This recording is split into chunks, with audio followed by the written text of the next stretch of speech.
Hello and welcome to my new video. Today we'll try to catch some weather in Copenhagen and expose some frames on my Leica M4 II. It was relatively long time when I exposed something on an ISO 100 and especially using Sunny 16 rule. So you can say it's really good beginning of the year, and I hope to fill up my spring collection for my film photos. I really like how I bundle my developments at the moment, and I don't really see the photos before a few months after I take them, and most of the time I even don't remember which photos I take, and I only remember the places and the things what I done in the past. I start shooting again on a Kodak 200, and as you know, this is one of my most favorite films of all time. I never liked the Fujifilm, and I still think the balance of the film there, it's a little bit off my taste. But in the modern times, I think it's a little bit irrelevant, and you just need to shoot with what you have, because you don't really have a lot of choices. And sometimes I'm thinking about the most of the moments or the things what I shoot with the film camera. The camera, the material, the film, all will be gone. But I still have the negatives from past, and it's a good time to enjoy the memories when you print stuff in your darkroom. And this is also the thing what I want to do today. Almost exactly 1 year ago I was here as a tourist, and I still have these photos in a collection, and I want to reprint some of them as my current work.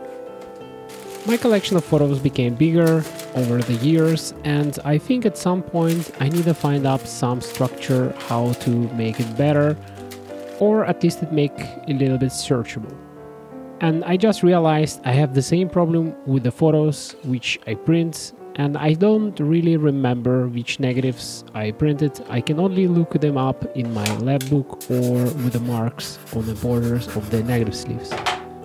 This is not the perfect system, but nothing is perfect, and especially in the film photography, and especially because for me it's mostly hobby. And sometimes I just realize the simple system is a system, and you mostly just need to revisit it from time to time, and most of the times you will find out the more interesting things in your old collection when you reorder it, and you will look the things a little bit different from different angle. And as you can see, I have a lot of photos from the past 2 years which I print on the more or less exactly the same size of the paper, and at some point I just need to sit down and choose them for my small collection or small photo book. So let's focus on the green. Today this photo, it's a little bit hard to print because it was overexposed, mostly I think by 2 stops, and the negative a little bit too dense, and sometimes if it's too dense you're just starting to losing perfect contrast. If you expose it correctly, you will just lose all the details in the darks, and your whites will become a little bit milky. So I will try to balance on this edge and try to find the exposure which looks a little bit correct, but mostly on the bright side, and probably I expecting some overexposed look.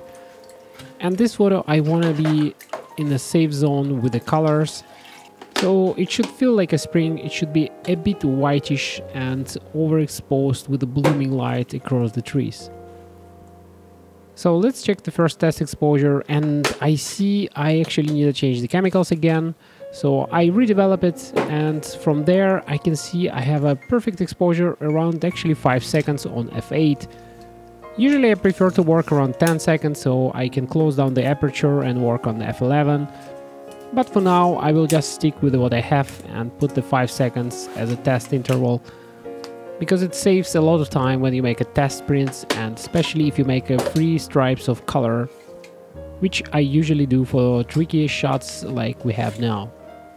So on my test printer I make it 3 strips with the 3 different conditions. I try to balance the yellow with the magenta, and keep in mind this is a really warm photo, and I want to keep the warmth, but in the same time I don't want to overcorrect it.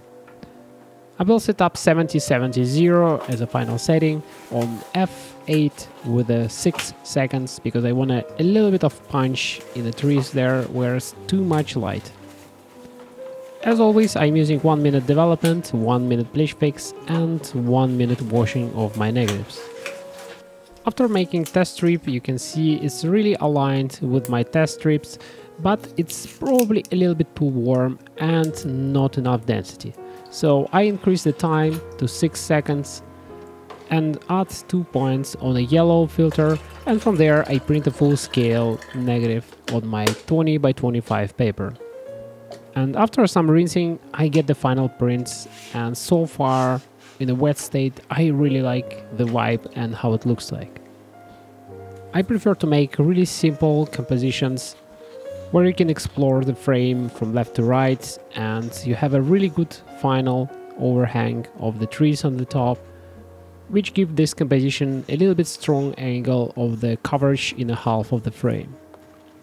That's it for today. Thank you for watching and see you in the next videos.